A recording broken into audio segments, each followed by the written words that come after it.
because they don't care. And I think what's happening is a lot of people are surprised that people they have trusted, people they have followed, people they have listened to, get on camera and lie their asses off. They don't care. They don't care about you. You thought they cared about you. They're just feeding the beast.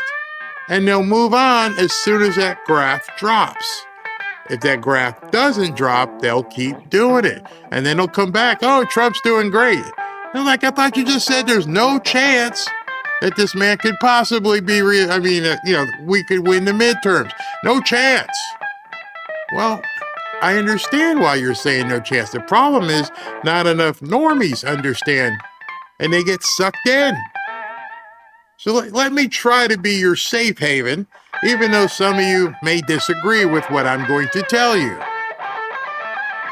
Now, over the weekend, an amazing speech happened.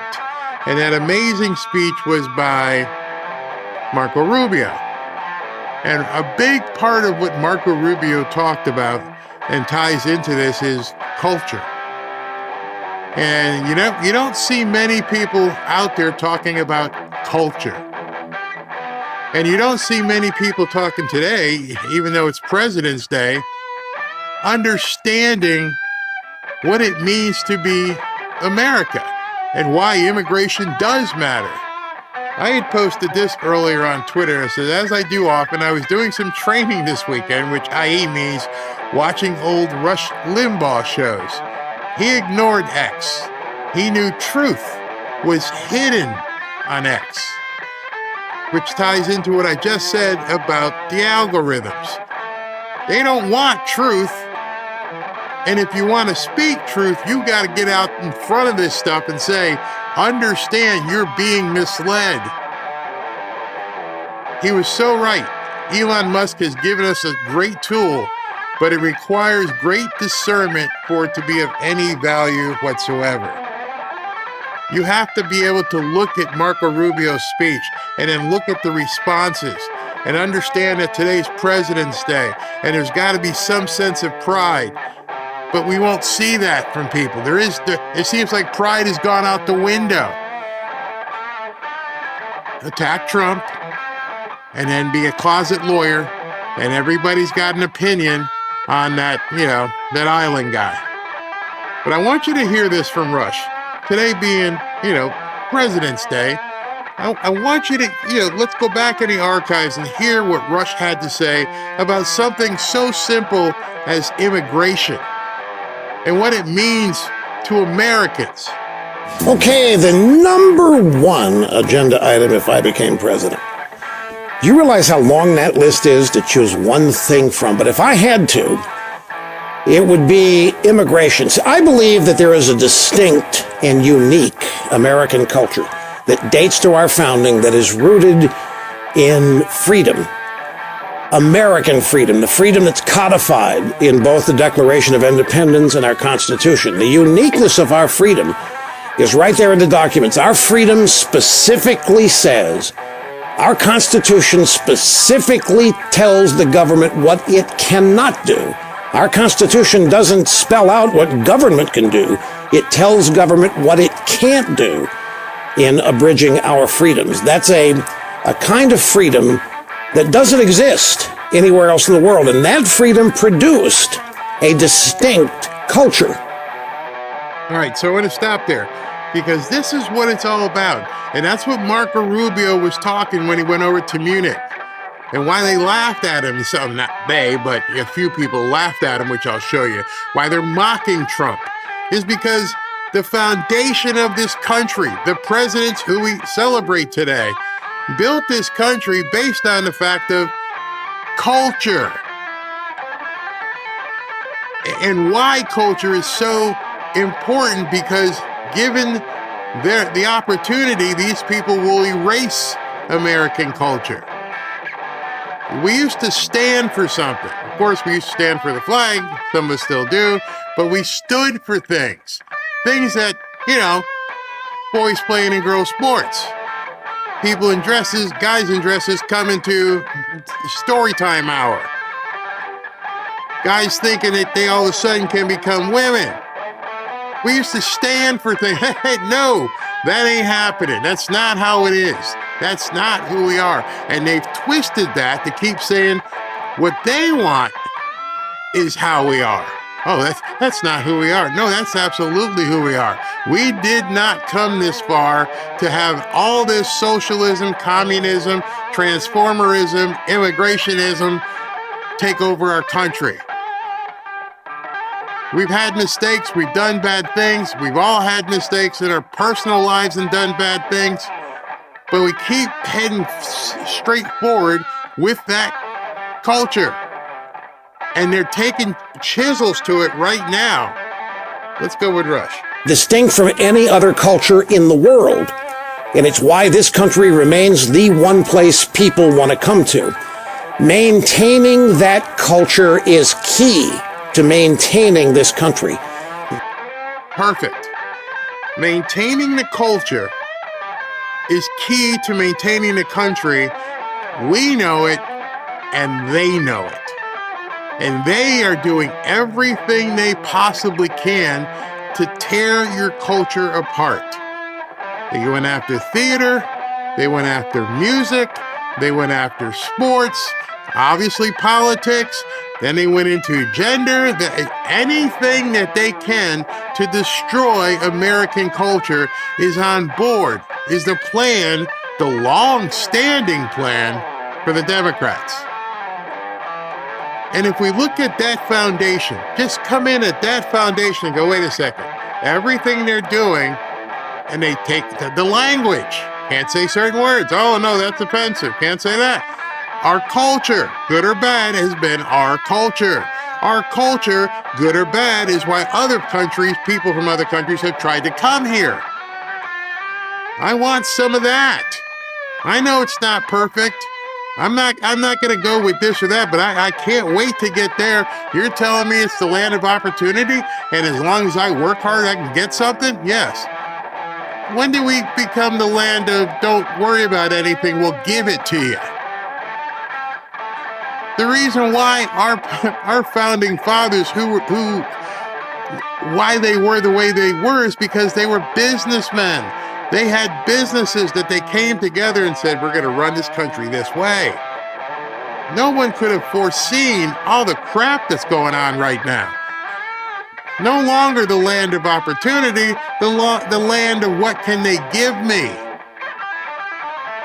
And we need to protect that right now, and there's so many people willing to take it away from us, whether it be through political means or other. And we have a giant crosshairs on us. Each one of us each one of us who's not one of these whack jobs has a crosshair. And they want to take it away from you. God forbid these people get back in power. Do the people who keep trashing Trump and saying he's never going to win, what do you think your life would be like if they took over? I'm going to show you what your life's going to be like. There won't be an X. They will go after Elon with a vengeance. Then where are you going to be? You see, some of these people are Johnny-come-latelys. They weren't where we were years ago. You look in their profile, you can say, oh, when did you join Twitter? It's got the date right there. And you start seeing things like, 2018, 2019, like, you're a baby, you're an embryo. You don't even know what it was like. So you can't even understand what happens if it goes back to being that way. You know, I had written something. Well, I'll get it for you because it's pretty interesting. That culture has created economic power, military power the world has never known. This country of less than 300 years has become wealthier, more prosperous, larger, and more powerful than any nation in the history of the world. Nations have been around thousands of years, and that's because of a distinct American culture. And that culture is under assault via illegal immigration. I'm not opposed to legal immigration, merit-based, with strategies behind it, where we allow immigrants from, what kind of education we want them to have, How do we make America better in our immigration policy? But illegal immigration is a whole different thing, and it's got to stop. Has to. We know that, and they feel just the opposite. They have to have it because it's not about the country. It's not wondering if there's a doctor from another country that wants to relocate here. It's not about the guy who's a lawyer that may want to relocate here and start a business. It's how many people can we import to vote for us, and we can do that by just giving them free stuff. And that has become the strategy, and the only way that strategy works is by destroying what the values and culture that America has today and has had for 245, 49 years. They don't want it. They would love to walk in and shred the Constitution. They don't want it. And so how can you even think to be tearing down the person who does want it? You don't have any alternatives right now. It appears like Stockholm syndrome. How can you be talking outside the family? And I'm not saying people shouldn't have differing opinions. Oh, you may not like, the way he did this. You may not like the way they did that. You may not, but to say he's a loser, I'm not voting again, the Democrats are going to win, that is essentially cutting your own throat. No matter what, they stick together, but our people all think they know better. They all think that they have some giant idea that means more, that has more importance, when all it is they're trying to, juxtapose, dance for more attention, like babies. I'm like, what are you guys doing? Can you imagine, just for an instance, if we were truly unified as a group? When people would be promoting, it's bad enough we don't get any media coverage. Now we got to fight our own side. Culture, in its essence, is being ripped from us. If we don't stop it, then this distinct, unique American culture isn't going to survive. I believe it's under assault right now. And even if it's not by design, you simply cannot have millions of people who cannot speak the language and are not interested in learning it, who have no experience with our kind of freedom, who have no capability in our capitalistic economy. Rush couldn't foresee. Rush couldn't foresee that we would ever have communists and socialists actually getting votes in this country. How is that happening?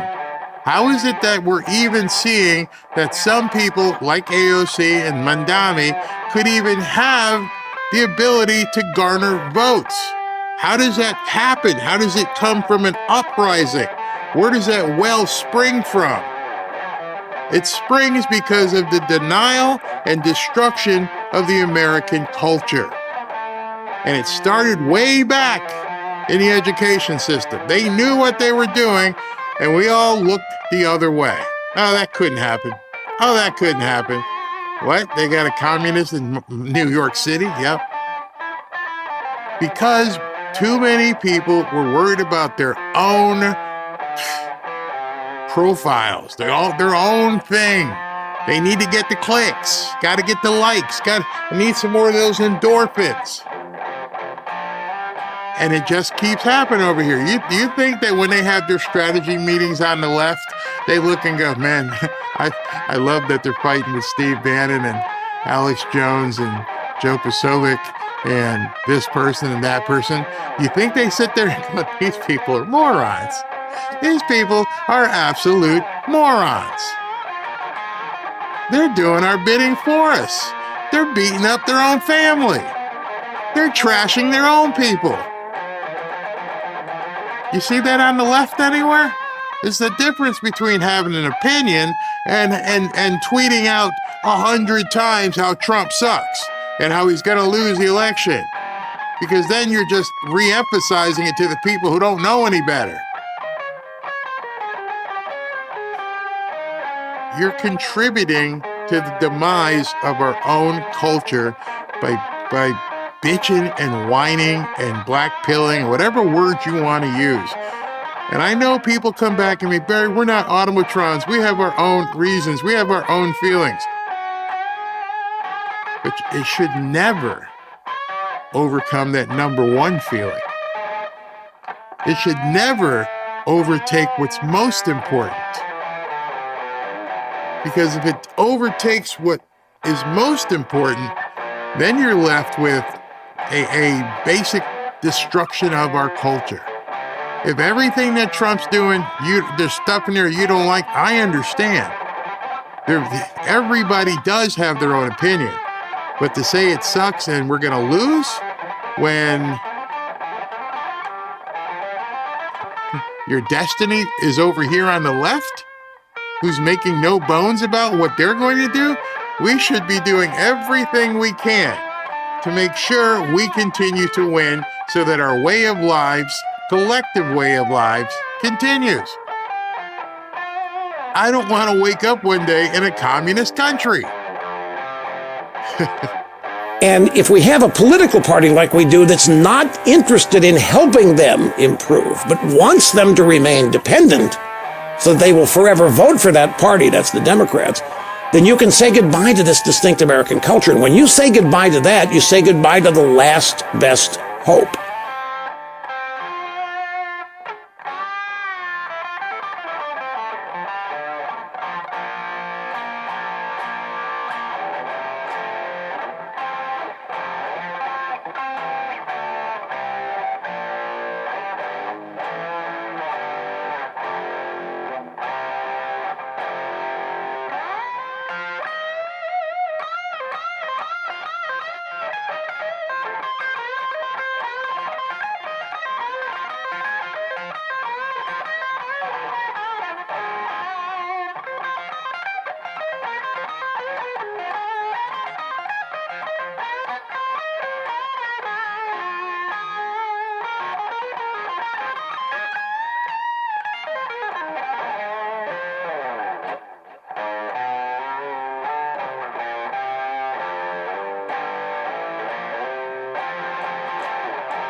Always go somewhere.